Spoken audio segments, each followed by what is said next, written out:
My YouTube channel. आज के जो हम डिस्कस करने जा रहे हैं नीट के प्रीवियस ईयर के मोस्ट इंपॉर्टेंट एमसीक्यूज के बारे में।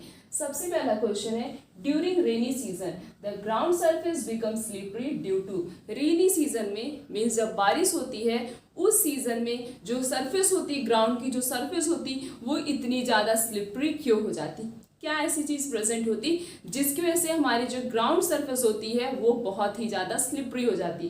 फर्स्ट ऑप्शन इज क्या फंगी प्रेजेंट होता है, या फिर ब्लू ग्रीन एल्गी की ग्रोथ की वजह से, या फिर ब्रायोफाइट्स, या फिर स्लाइम मॉड। जब कंटिन्यूअस 3-4 दिन कंटिन्यूअस बारिश होती है तो उस समय क्या होता है, ग्राउंड की सरफेस बहुत ही ज़्यादा स्लिपरी हो जाती। स्लिपरी क्यों हो जाती? क्योंकि वहाँ पे ब्लू ग्रीन एल्गी की ग्रोथ हो जाती।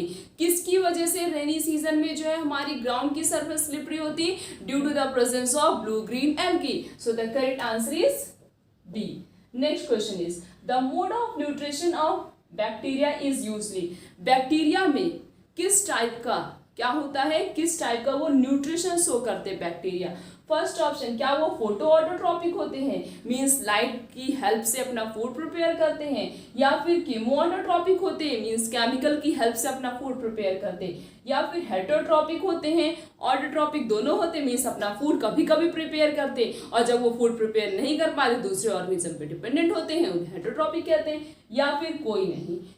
जो बैक्टीरिया होता है वो सम टाइम मीन्स कभी कभी अपना खाना प्रिपेयर कर लेता है तो वो ऑटोट्रॉपिक होता है, और कभी कभी वो दूसरे ऑर्गेनिज्म के ऊपर डिपेंडेंट होता है तो उसे हम क्या बोलेंगे, हेटरोट्रॉपिक। तो बैक्टीरिया ऑटोट्रॉपिक भी होता है और हेटरोट्रॉपिक भी होता है। So the correct answer is C. Next question is golden algae is a common name algae belonging to. Golden algae कौन से किंगडम से बिलोंग करता है? गोल्डन एल्गी, पहली बात तो किंगडम प्रोटिस्टा के जो 5 क्लासिफिकेशन थे उसी में से एक क्लासिफिकेशन से गोल्डन एल्गी बिलोंग करता है। पहला ऑप्शन है, क्या वो क्राइसोफाइट से बिलोंग करता है, फाइटा से, या फिर पायरोफाइटा से बिलोंग करता है, या फिर यूग्लिनोफाइटा से बिलोंग करता है, या फिर साइनोफाइटा से बिलोंग करता है। ये जो गोल्डन एल्गी है ये किससे बिलोंग करता है? प्रोटिस्टा का जो सबसे पहला क्लासिफिकेशन था दैट इज क्राइसोफाइट्स। तो गोल्डन एल्गी किससे बिलोंग करता है? क्राइसोफाइट से बिलोंग करता है। So the correct answer is A. Next question is red tides are produced bye.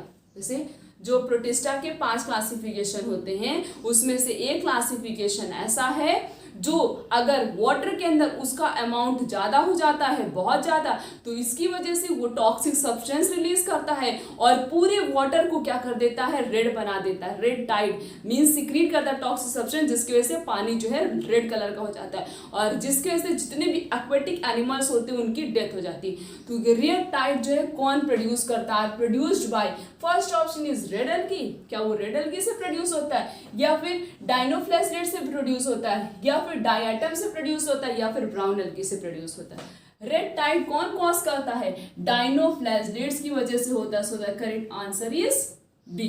Next question is the basidiomycetes include. Basidiomycetes के अंदर क्या क्या आता है? बेसिडोमाइसेट्स के अंदर रस्ट भी आता है, स्मर्ट्स भी आता है, मशरूम भी आता है, मीन्स ये सारे आते हैं। So the correct answer is D, that is all. Next question is deuteromycetes are called imperfect fungi. ये नीट 2021 का क्वेश्चन है। ये पूछा जा चुका है कि ड्यूट्रोमाइसेट्स को इम्परफेक्ट फंगी क्यों बोला जाता है। First option is they have no cell wall. उसके पास क्या कोई सेल वॉल नहीं पाई जाती इस वजह से उसे बोला जाता है, या फिर उसके पास माइसीलियम नहीं प्रेजेंट होता इसलिए उसे बोला जाता है, या फिर उसके पास सेक्सुअल रिप्रोडक्शन ही नहीं प्रेजेंट होता इसकी वजह से उसे इम्परफेक्ट फंगी बोला जाता है, या फिर उसके अंदर ए सेक्सुअल रिप्रोडक्शन नहीं प्रेजेंट होता जिसकी वजह से उसे इनपरफेक्ट फंगी बोला जाता है। ड्यूट्रोमाइसेट्स को इनपरफेक्ट फंगी इसलिए बोला जाता है क्योंकि उसके अंदर सेक्सुअल रिप्रोडक्शन नहीं होता है। क्या नहीं होता? Sexual reproduction do not take place. So the correct answer is C, that is no sexual reproduction. कोई सेक्सुअल रिप्रोडक्शन नहीं होता ड्यूट्रोमाइसेट्स में, इसी वजह से उसे इनपरफेक्ट फंगी बोला जाता है। The next question is food reserve in Rhodophyta is। Rhodophyta में जो है फूड किसके फॉर्म में जो है रिजर्व रहता है उनकी बॉडी के अंदर। First option is floridean starch. क्या वो फोरिडिन स्टार्च के फॉर्म में स्टोर रहता है, या फिर मैनिटोल के फॉर्म में स्टोर रहता है, या फिर ल्यूकोक्वाइजिन के फॉर्म में स्टोर रहता है, या फिर all of the above. Food rhodophyta में किसके फॉर्म में स्टोर रहता है? फ्लोरिडन स्टार्च के फॉर्म में उनकी बॉडी के अंदर स्टोर रहता है। So the correct answer is A. Next question is deepest algae in the sea are. ऐसी कौन सी एल्गी है जो सी के बहुत ही ज्यादा डीप में प्रेजेंट होती है?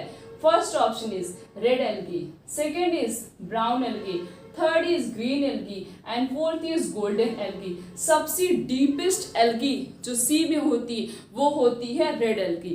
रेड एल्गी जो है वो सब जो है सी के अंदर बहुत ही ज्यादा डीप में प्रेजेंट होती। सो the correct answer is A, that is the deepest algae in the sea are red algae. Next question is the group of Bryophyta includes.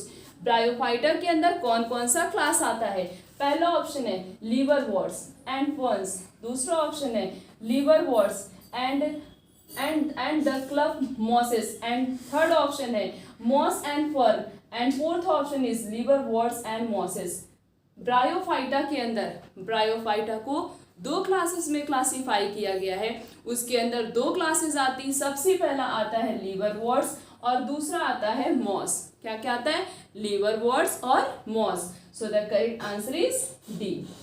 The next question is the main plant body of pteridophyta is. Pteridophyta की main plant body क्या होता है? Pteridophyta का main plant body क्या होता है? First option is sporophyte, second is gametophyte, third is haploid and fourth is none of this.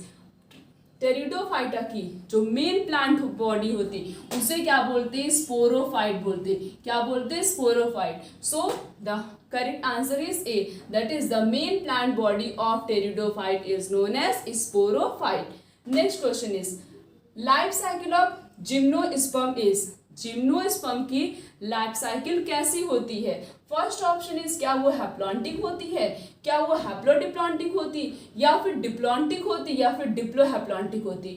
Gymnosperm की जो लाइफ साइकिल होती है वो कैसी होती? डिप्लॉन्टिक होती। डिप्लॉन्टिक का मतलब 2n। डिप्लॉन्टिक का क्या मतलब होता है? 2n। तो जिम्नोस्पर्म की लाइफ साइकिल कैसी होती? Diplontic in nature. So the correct answer is C. Next question is phylogenetic system of classification is based on। phylogenetic classification किस पे टोटली बेस्ड होता है? First option is floral character. क्या वो floral character पे based होता है, या फिर इवोल्यूशनरी रिलेशनशिप पे बेस्ड होता है, या फिर मॉर्फोलॉजिकल फीचर्स पे बेस्ड होता है, या फिर केमिकल सब्सटेंस के ऊपर बेस्ड होता है? फाइलोजेनेटिक क्लासिफिकेशन सिस्टम जो है वो टोटली किस पे बेस्ड होता है? Evolutionary relationship. मीन्स जो हमारे एंसिस्टर हैं, कुछ जितनी भी स्पीसीज होती हैं उनके अपने एक एंसिस्टर होते हैं, उन्हीं पे क्या होता है? उनका क्लासिफिकेशन बेस्ड होता है। तो फाइलोजेनेटिक क्लासिफिकेशन का मतलब होता है कि क्लासिफिकेशन किस पे बेस्ड होता है? इवोल्यूशनरी रिलेशनशिप पे बेस्ड होता है। So the correct answer is B. Next question is male and female gametophyte are interdependent and free living in. Male और फीमेल गैमेटोफाइट दोनों ही इंटरडिपेंडेंट होंगे और फ्रीली सर्वाइव करेंगे कौन से स्पीसीज के अंदर? First option is sphagnum, second is mustard, third is castor and fourth is ficus. जो स्पैगिनम होता है उसका जो मेल और फीमेल गैमेटोफाइट होता है वो कैसा होता है? इंडिपेंडेंट होता है और फ्री लिविंग होता है। कैसा होता है? इंडिपेंडेंट होता है, मीन्स इंडिपेंडेंटली सर्वाइव करता है, और वो फ्री लिविंग होता है, मीन्स किसी और ऑर्गेनिज्म के ऊपर डिपेंडेंट नहीं होता, वो फ्रीली सर्वाइव करता है। So the correct answer is ए। तो हमने इस पूरे लेक्चर में नीट के प्रीवियस ईयर के मोस्ट इंपॉर्टेंट एमसीक्यूज के बारे में डिस्कस किया। आने वाले लेक्चर में इस तरीके से और भी बहुत सारे क्वेश्चंस के बारे में डिस्कस करेंगे। आज के लेक्चर यहीं तक। Thank you.